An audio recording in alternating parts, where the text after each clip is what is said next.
वर्तमान में प्रदेश में काफी सारे शिक्षकों की भर्ती की गई है, जिसमें प्राथमिक शिक्षक, माध्यमिक शिक्षक और उच्च माध्यमिक शिक्षकों की भी भर्ती हुई है।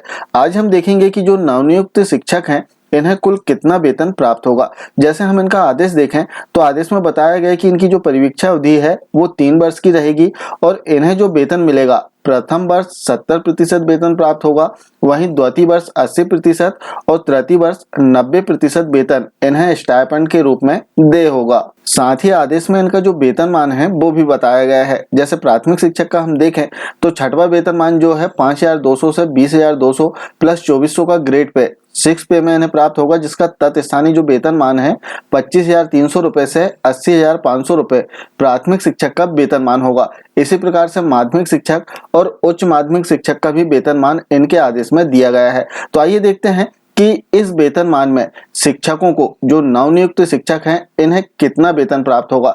और जो रेशो है यहाँ पर बताया गया है कि फर्स्ट ईयर जो है 70% प्राप्त होगा, सेकंड ईयर 80% और तृतीय वर्ष में 90% स्टाइपेंड के रूप में इन्हें वेतन प्राप्त होगा। तो आइए देखते हैं इनका कैलकुलेशन करके कि कुल कितना वेतन इन्हें प्राप्त होना है। जैसे सबसे शुरू से हम देख लेते हैं। इसमें आप देखेंगे कि उच्च माध्यमिक शिक्षकों का जो पे स्केल है 7 पे का वो दिया गया है माध्यमिक शिक्षक का और प्राथमिक शिक्षक का। इसी प्रकार यहाँ पर 6 पे में जो पे स्केल है इनका वो भी आप देख सकते हैं। अब हम देखते हैं, जैसे बात करें हम उच्च माध्यमिक शिक्षक की, तो उच्च माध्यमिक शिक्षक का 7th पे में जो बेसिक रहेगा 36,200 रुपए। अब 36,200 रुपए जो बेसिक है इसका 70% पहले साल में इन्हें प्राप्त होगा। तो इस प्रकार से यदि इसका 70% हम निकालें तो 25,340 रुपए होगा। इसी प्रकार सेकंड ईयर की यदि हम बात करें तो 80% प्राप्त होगा, जो कि 28,960 रुपए हो जाएगा। और तृतीय वर्ष में 90% जो कि 32,580 रुपए हो जाएगा उच्च माध्यमिक शिक्षकों के लिए। इसी प्रकार माध्यमिक शिक्षक और जो प्राथमिक शिक्षक है इनका बेसिक निकाल लेना है कि फर्स्ट ईयर 70% बेसिक कितना होगा, 80% कितना होगा और 90% कितना होगा। सबसे पहले हमने बेसिक निकाल लिया। अब हम बात करते हैं जैसे प्राथमिक शिक्षक, इनका जो मूल वेतन है 25,300 रुपए है 7 पे का। अब इसका 70% इन्हें प्राप्त होगा प्रथम वर्ष में, तो इसका जो 70% होगा 17,710 रुपए। इसका हम कैलकुलेट करके देख लेते हैं कि कितना इन्हें वेतन प्राप्त होगा। तो हम यहाँ पर 17,710 रुपए टाइप कर देते हैं। इसके बाद में वर्तमान में जो डीए इन्हें मिल रहा है, जैसे 42% डीए इन्हें प्राप्त होगा, तो इसका जो 42% होगा 17,710 रुपए का 7,438 रुपए आ जाएगा। अब इसके बाद हम बात करें तो इन्हें एचआरए भी प्राप्त होगा। तो एचआरए जो है 6 पे के बेसिक के आधार पर मिलता है। एचआरए की गणना कैसे करें इस संबंध में चैनल में वीडियो अपलोड है, जिसे आप देख सकते हैं। साथ ही जो एक्सेल सीट है आप डिस्क्रिप्शन बॉक्स से डाउनलोड करके इसमें अपने एचआरए की गणना कर सकते हैं। तो एचआरए आपने निकाल लिया। तो एचआरए की यदि हम बात करें तो प्राथमिक शिक्षकों को इनका 6 पे का जो बेसिक रहेगा यदि हम देखें तो 5,200 रुपए और 2400 का ग्रेड पे। इस प्रकार से इन दोनों को जोड़कर 3% इनका जो एचआरए है वो निकलता है। अब इसका 3% यदि निकालें तो 228 रुपए होगा, जिसे दशांक में बदलना होगा तो 230 रुपए इन्हें एचआरए प्राप्त होगा। तो यहाँ पर एचआरए जो है 230 रुपए हमने लिख दिया। इसके बाद में इनका टोटल कर लेना है, तो जो ग्रॉस पेमेंट रहेगा 25,378 रुपए। अब इसके बाद हम बात करते हैं डिडक्शन की।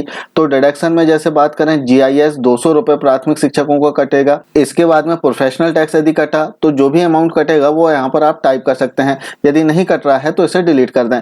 इस प्रकार से यहाँ पर हम देखें तो सारी जो कटौती है वो कैलकुलेट हो जाएगी। इसमें एनपीएस भी आपका कटेगा, 10% आपका जो वेतन है प्लस डीए है, इन दोनों को मिलाकर आपका 10% इसमें कटौती की जाएगी। तो इस प्रकार से कटौती हम देखें तो यहाँ पर टोटल हो जाएगा प्राथमिक शिक्षकों के लिए कटौती, समान रूप से हम कैलकुलेशन देख रहे हैं, 2,715 रुपए हो जाएगी।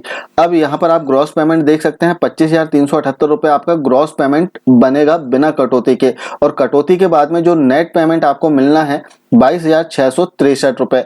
अब कई जगह एक प्रश्न आता है कि सर हमें एचआरए नहीं मिल रहा है, चूंकि एचआरए मिलना चाहिए। जैसे हम आदेश की बात करें, आपका जो आदेश हुआ है तो इसमें स्पष्ट रूप से लिखा हुआ है कि आपका जो न्यूनतम वेतन है इसमें प्लस अन्य भत्ते जो शासन द्वारा समय समय पर दे है वो आपको प्राप्त होना चाहिए। तो अन्य भत्ते में एचआरए भी आता है, तो आपको एचआरए मिलना चाहिए। और एचआरए की गणना के लिए जो एक्सेल शीट है आपको डिस्क्रिप्शन बॉक्स में मिल जाएगी। साथ में जो कैलकुलेशन शीट है वो भी आप डिस्क्रिप्शन बॉक्स से डाउनलोड कर सकते हैं, जिसमें आप अपना जो बेसिक है इसे फिल करना है इसके बाद में जो कैलकुलेशन है वो ऑटो कैलकुलेट हो जाएगा। इसमें केवल आपको HRA लिखना होगा और जो डिडक्शन आपके हो रहे हैं वो आप यहाँ पर दर्शा दें। इसके बाद में आपको कितना नेट पेमेंट मिलना है वो यहाँ ऑटो कैलकुलेट हो जाएगा। तो इस प्रकार से यदि हम देखें तो जो प्राथमिक शिक्षक है उन्हें समान रूप से 22,663 रुपए प्रथम वर्ष में जो वेतन है वो मिलना चाहिए 42% DA के साथ में।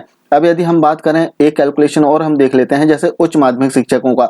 उच्च माध्यमिक शिक्षकों को 70% वेतन प्रथम वर्ष में मिलेगा तो 25,340 रुपए।